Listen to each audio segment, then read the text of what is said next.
Selamat datang di channel saya Serangga Gatal. Jangan lupa di like dan subscribe-nya. Oke, kita mulai. Di dunia sekarang ini, hanya sedikit orang yang pernah mendengar tentang Xiao Ruixi. Sama seperti di Tianding Xiancheng ini, reputasi Xiao Ruixi jauh lebih rendah daripada bisnis seperti Tian Yulu. Hanya tokoh senior yang selamat dari era kejatuhan abadi yang tahu betapa kuno dan menakutkannya latar belakang Xiao Ruixi.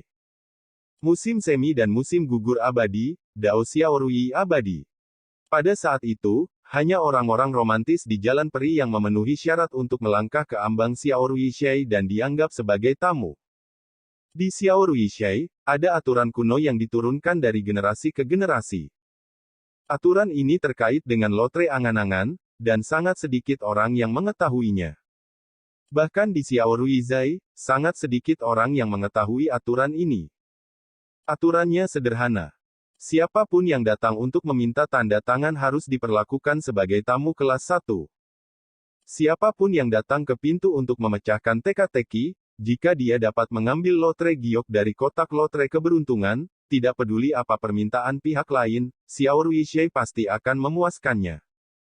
Inilah sebabnya, ketika Sui memasuki Xiao Ruixi, dia akan mengatakan bahwa dia ada di sini untuk memecahkan teka-teki, bukan untuk meminta tanda.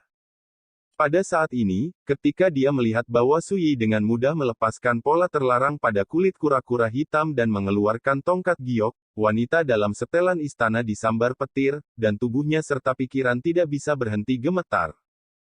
Wajah batu giok yang cantik dan berwibawa itu penuh dengan kesurupan, kegembiraan, dan keterkejutan. Karena, selama bertahun-tahun sejak era Xianyun, di Ruixi kecil di Tianding Xiancheng ini, tidak pernah ada penanda tangan. Belum lagi, dia masih menjadi pemecah teka-teki. Untuk pertama kalinya. Segera, wanita berbaju istana itu menyadari ada yang tidak beres. Tongkat giok itu terbang sendiri. Ini benar-benar di luar pemahamannya. Meskipun dia telah melayani di Xiao Ruixi selama beberapa tahun yang tidak diketahui, ini adalah pertama kalinya dia menghadapi situasi yang aneh seperti itu. Tentu saja, ini sama seperti sebelumnya. Sui berbisik. Di tangan. Wanita berbaju istana mau tak mau bertanya, "Tuan, bolehkah saya mengajukan pertanyaan, apa yang tertulis di tanda giok di tangan Anda?" Sui menyerahkan tanda giok, "Lihat sendiri." Wanita dalam gaun istana mengambil lotre giok, dan melihat sederet teks rahasia abadi muncul di permukaan lotre giok, dengan total 5 kata. "Melihatku seperti melihat surga." Wanita berbaju istana itu menghela napas, matanya yang indah melebar. Dia tampak terlalu terkejut, tidak jelas, dan tidak bisa berkata-kata. Sui tidak bisa menahan tawa, dan berkata, "Sebagai kepala Xiao Ruixi, apakah kamu tidak tahu aturan untuk memenangkan lotre batu giok ini?" Wanita dalam gaun istana membuat wajahnya yang cantik panas dan tersipu, dan menundukkan kepalanya karena malu. "Saya juga meminta tuan muda untuk mengurusnya. Jika memungkinkan, tolong biarkan selir melaporkan masalah ini kepada tuannya." Sui mengangguk sedikit dan berkata, "Ayo." Wanita berbaju istana bergegas pergi. Di kedalaman bawah tanah gedung giok Xiao Ruixi 9 lantai, ada sebuah gua misterius, yang tidak besar, hanya 1000 kaki. Tempat ini penuh dengan roh peri, dengan pinus hijau, bambu dan cemara, paviliun, dan kolam kecil dengan bunga teratai dan daun hijau. Seperti negeri dongeng. Saat ini, ada 4 orang yang duduk atau berdiri di sebuah paviliun. Yang paling menarik perhatian adalah seorang wanita berbaring malas di sofa empuk. Ada juga 2 cincin giok di kaki giok Bairuyu. Lurus seperti peri yang anggun dan menawan, berseri-seri. Beberapa waktu lalu, ada insiden besar di tempat Gunung Bailu naik. Meskipun berita itu diblokir oleh Sekte Taiking dan kekuatan abadi lainnya, itu masih tidak bisa menyembunyikan mata dan telinga Xiao Ruixi kami. Seorang pria berpakaian sarjana berkata, "Dikatakan bahwa di antara kelompok pembudidaya yang naik ke alam abadi ini, ada karakter yang sangat istimewa yang tampaknya memiliki rahasia besar. Dia telah ditargetkan oleh kepala sekolah Sekte Taiking kini. Bisakah kamu mengetahui siapa ascendernya?" Seorang pria paruh baya berjubah hitam dengan rahang burung layang-layang dan janggut harimau bertanya dengan suara berat. Tidak jelas. Sarjana menggelengkan kepalanya. Satu hal lagi. Seorang lelaki tua berambut putih berkata dengan suara serak, tidak lama setelah kekacauan di tanah kenaikan Gunung Bailu, ada berita kuat bahwa sekelompok makhluk abadi dari Yunji Immortal Mansion meninggal secara tragis. Di Jingzhou, dikatakan ada lebih dari 20 orang. Hai. Suara terengah-engah terdengar. Immortal sejati di dunia maya, dia adalah karakter top di Jingzhou. Siapa yang berani percaya bahwa Yunji Immortal Mansion telah kehilangan begitu banyak pemain bagus sekaligus? Siapa yang melakukannya? Saya tidak tahu, berita ini sudah diblokir oleh Yunji Xianfu. Ketika mereka berbicara, mata mereka tanpa sadar menghindari wanita cantik yang berbaring di sofa empuk. Hal-hal ini tidak ada hubungannya dengan kita. Tiba-tiba, wanita cantik yang belum pernah berbicara itu membuka mulutnya. Suaranya lembut dan manis, dengan rasa serak yang unik, yang gerah dan mati rasa. Sarjana, pria parubaya berjubah hitam, dan lelaki tua berambut putih semuanya membeku di hati mereka, berhenti berbicara, dan menunjukkan ekspresi mendengarkan. Baru saja mengatakan ini. Suara hormat terdengar di luar istana, murid Yuening, ada sesuatu yang penting untuk dilaporkan. Wanita cantik itu mengerutkan kening dan melirik ke arah cendekiawan itu. Meskipun dia tidak mengatakan sepatah kata pun, cendekiawan itu membeku di mana-mana, merasakan tekanan di wajahnya, menggigit kepalanya dan berkata, "Tuan, anak ini Yuening sama sekali bukan orang yang sembrono. Sejak dia ketika saya datang menemui Anda, saya pasti menghadapi masalah mendesak yang tidak dapat diselesaikan di Xiaoruishai." Wanita Juyan itu bersenandung tanpa sadar dan berkata, "Kalau begitu dengarkan apa yang ingin dia laporkan, jika itu masalah sepele." Sebelum dia selesai berbicara, cendekiawan itu berkeringat dingin di dahinya, dan berkata dengan sungguh-sungguh, "Jangan khawatir, tuanku, saya akan menghukum Anda dengan berat." Dari awal hingga akhir, pria parubaya berjubah hitam dan pria tua berambut putih itu tidak berani mengatakan sepatah kata pun, dan tetap diam. Wanita cantik itu tidak akan berkata apa-apa lagi. Sarjana terbatuk-batuk dan berkata, "Yuening, apa yang paling penting, katakan padaku dengan cepat." "Laporkan ke Master, barusan, pemecah puzzle, datang." Di luar aula, berdiri sosok yang anggun dan cantik, dan wanita dengan kostum istanalah yang menerima Sui. Pemecah teka-teki. Dalam satu kalimat, sungguh mencengangkan, membuat suasana di aula mendadak hening. Sarjana, pria parubaya berjubah hitam, dan pria tua berambut putih semuanya tercengang, menunjukkan ketidakpercayaan. Tahun-tahun panjang yang tak berujung telah berlalu, dan akhirnya teka-teki telah datang ke pintu lagi. Semua ini, wanita dalam gaun istana yang berdiri di luar aula utama sama sekali tidak sadar, dia dengan cepat berkata, "Baru saja, saya memimpin pemecah teka-teki ke aula lantai 9, saya melihatnya dengan mataku sendiri, dia menyelesaikannya dengan mudah buka larangan abadi yang menutupi, Xuanwu Sentai." Begitu dia mengatakan ini, cendekiawan itu mau tak mau bertanya dengan suara tergesa-gesa, "Tuan itu tongkat giok mana yang dia gambar?" Dengan kata lain, mereka mulai menggunakan "dewasa" sebagai gelar kehormatan. Yang lain jelas bersemangat saat ini. Wanita dalam gaun istana di luar aula utama dengan cepat berkata, melaporkan kepada tuannya, pemecah teka-teki tidak menarik banyak, tetapi Lot Batu Giok mengambil inisiatif untuk terbang keluar dan jatuh ke dalam teka-teki tangan pemecah. Ini. Sarjana dan yang lainnya saling memandang, semuanya sedikit bingung. Semua orang menggigil, seolah-olah dipukul oleh suara ajaib. Melihat kembali wanita cantik itu, wajah kecilnya yang lembut dan menawan penuh dengan kegembiraan yang tidak dapat disembunyikan, suatu kekeliruan yang langka. Ini adalah pertama kalinya cendekiawan dan yang lainnya melihatnya, Raja Iblis yang terpisah dan menakutkan ini akan sangat bersemangat. Saya lihat nafasnya agak pendek, dadanya yang dibalut kain kasa putih naik turun, dan gambarnya menggetarkan. Tapi tidak ada yang berani melihatnya. Kali ini, tanpa menunggu wanita dalam gaun istana di luar aula utama untuk berbicara, Juyan berkata dengan tidak sabar, tanda batu giok, mengatakan, "Melihatku seperti melihat langit. Melihatku seperti melihat surga." Sarjana dan lainnya memiliki kulit kepala yang mati rasa. Di luar aula utama, ada tanggapan hormat dari wanita berpakaian istana, tepat. Suara itu masih bergema, dan sosok wanita yang anggun dan bermartabat menghilang begitu saja. Sarjana dan yang lainnya saling memandang dan melihat keterkejutan di mata masing-masing. Melihatku seperti melihat langit, lotre giok misterius itu ditarik keluar dari tabung lotre angan-angan lagi. Si sarjana bergumam, seolah mengingat sesuatu dari masa lalu, dan ekspresinya tidak pasti. Pria parubaya berjubah hitam menarik napas dalam-dalam dan berkata, dikatakan bahwa 4 kalimat yang diturunkan dari generasi ke generasi oleh Xiao Rui Fang kami mewakili raksasa yang telah menginjakkan kaki di puncak. Dari cara abadi, dan yang paling misterius adalah keberadaan yang diwakili dalam kalimat terakhir. Siapa?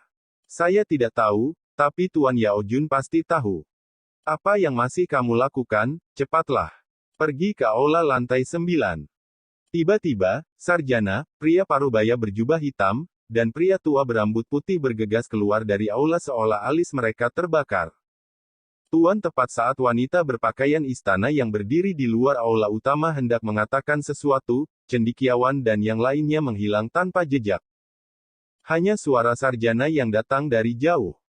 Yuening, cepat ambil minuman abadi dan daun teh yang telah dikumpulkan oleh guruku, lalu ambil sepanci air mata air abadi Jiu King dan segera kirimkan ke aula lantai 9, cepatlah ke atas. Wanita berbaju istana tinggal sebentar. Dulu, si Zun adalah orang yang sangat tenang. Gunung runtuh di depannya tanpa mengubah wajahnya, tapi sekarang, dia panik seperti ini. Segera, dia tidak berani mengabaikan dan bergegas pergi. Dia telah sepenuhnya menyadari dalam hatinya bahwa identitas pemecah teka-teki yang datang ke pintu malam ini pasti luar biasa. Aula lantai 9. Suyi berdiri di depan cangkang kura-kura hitam seukuran Zhang dan mengeluarkan tongkat giok lainnya. Tanda batu giok ini bertuliskan, musim semi dan musim gugur abadi. Dalam benak Suyi, seorang lelaki tua yang ceroboh mau tidak mau berdiri dengan bangga di atas tebing yang dipenuhi salju dengan satu tangan di punggungnya. Dengan tangan yang lain, angkat langit. Ye Chun Qiu. Seorang raksasa Taois di puncak Immortal Dao, dalam pertempuran paling membanggakan dalam hidupnya, sekali di tebing bersalju, memegang langit di tangannya, membunuh 3 kaisar iblis dari Eternal Domain Setan. Pertempuran ini akan membawa kedamaian di hari ke-8 negeri dongeng. Si tua yang ceroboh ini, aku tidak tahu apakah ini hidup atau mati. Suyi merasakan emosi aneh di hatinya. Dulu, Ye Chun Qiu dan Wang Ye saling bermusuhan selama 8.000 tahun. 8.000 tahun kemudian, Ye Chun Qiu tidak pernah lebih baik. Wang Ye memberinya sebotol anggur dan tersenyum padanya. Dalam arti tertentu, Wang Ye dan Ye Chun Qiu, yang juga menginjakkan kaki di puncak Immortal Dao, dapat dianggap sebagai Daois sejati. Segera, Suyi mengeluarkan tongkat giok lainnya. Tanda batu giok ini bertuliskan, Xiandao Xiao Rui. Suyi hanya bisa tersenyum. Xiandao Xiao Rui, hati ini sangat bebas. Sesosok tampan dan ramping muncul di benak Suyi. Wanita itu memegang sebotol anggur di satu tangan dan dagunya di tangan lainnya, duduk di awan 9 hari dengan santai. Di bawahnya ada lautan darah yang tak berujung, seperti hutan mayat, tak terbatas. Xiao Rui.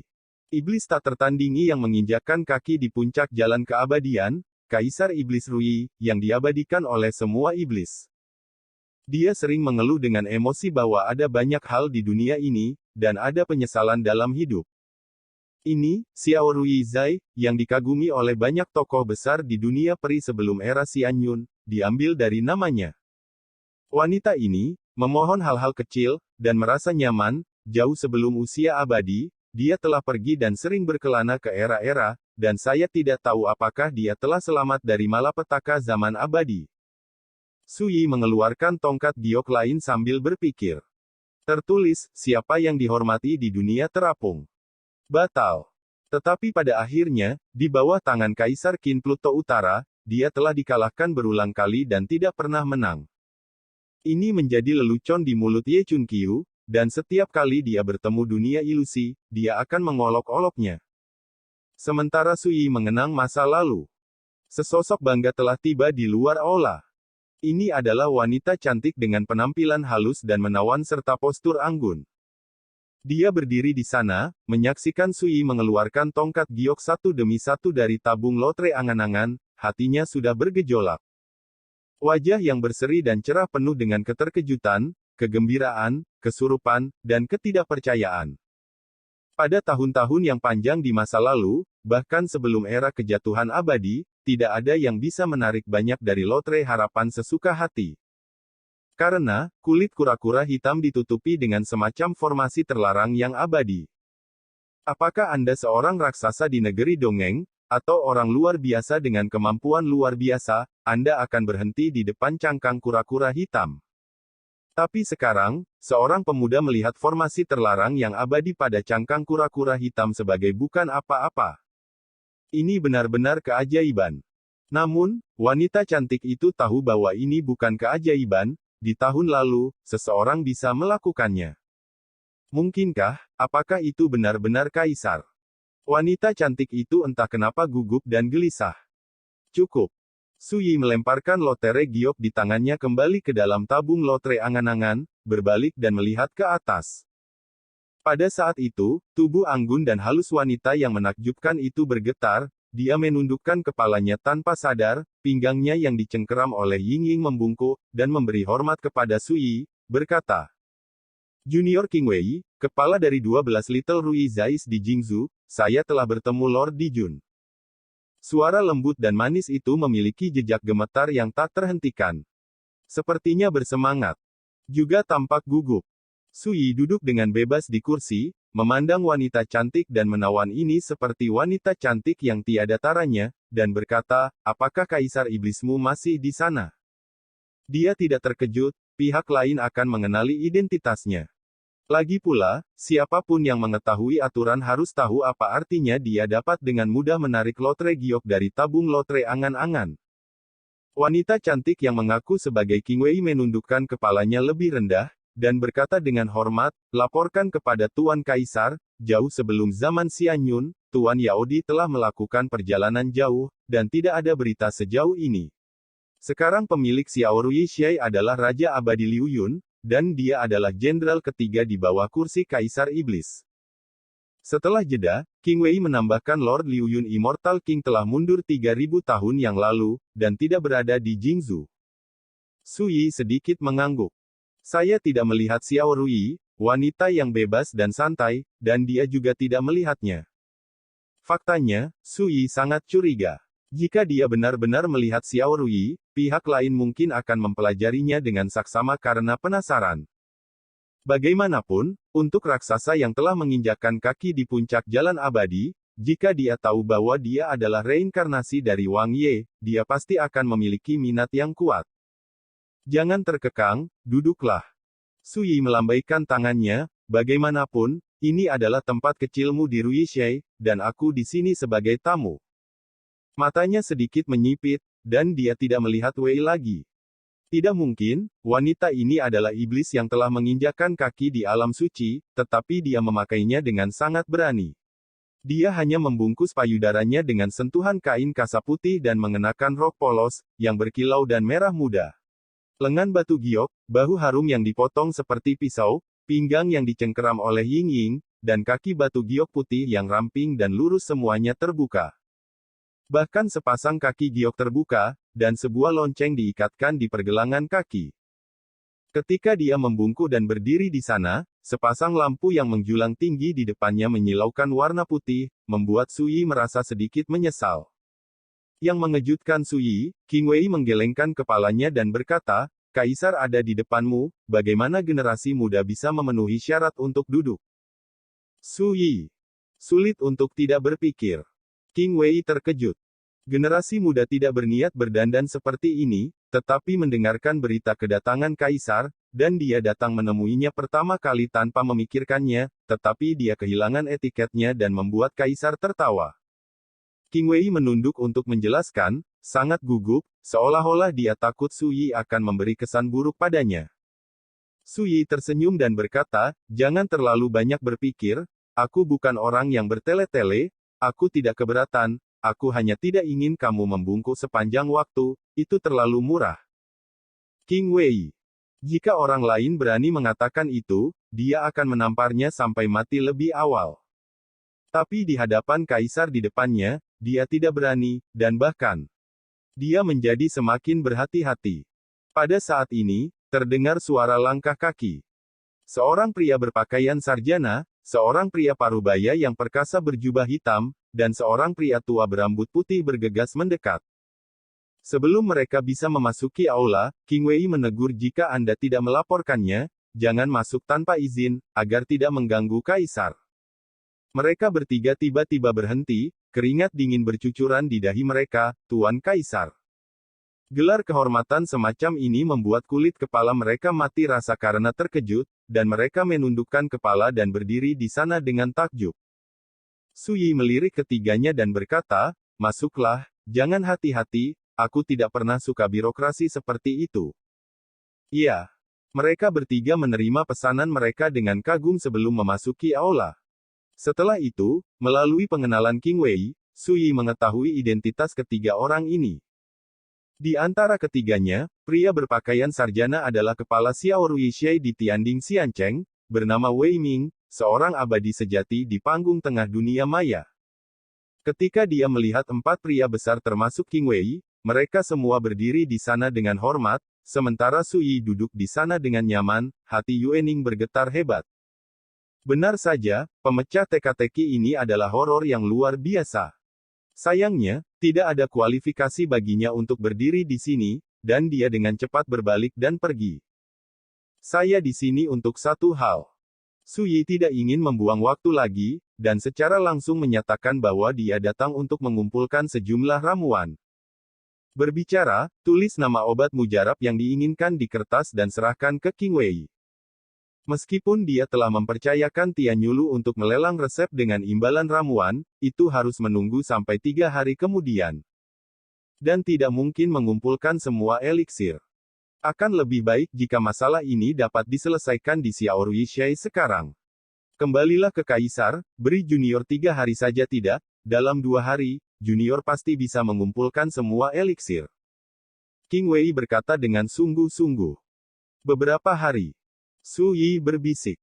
Qing Wei merasa sesak di hatinya dan berkata, jika Tuan Dijun sangat membutuhkan kumpulan ramuan ini, junior ini akan pergi dan mengambilnya sekarang. Su Yi menggelengkan kepalanya sedikit dan berkata, itu tidak perlu. Qing Wei menarik napas dalam-dalam dan berkata dengan hati-hati, generasi muda berani bertanya kepada Kaisar, apakah karena Anda mengumpulkan obat-obatan abadi ini untuk memurnikan ramuan untuk menyelesaikan cedera Dao? Su Yi terkejut, lalu berkata dengan terkejut, penglihatan bagus. Su Yi mengangguk dan berkata, kamu punya tebakan yang bagus, tapi aku tidak ingin membuat pil, tetapi menggunakan ramuan ini untuk sepenuhnya menghilangkan kekuatan yang memenuhi tubuhku. Semua orang terkejut. Dan Qing Wei tidak tahu harus berpikir apa, menggigit bibirnya yang merah, sepasang mata indah bersinar dengan kilau yang tak bisa dijelaskan. Sekian dulu dari Mimin. Terima kasih.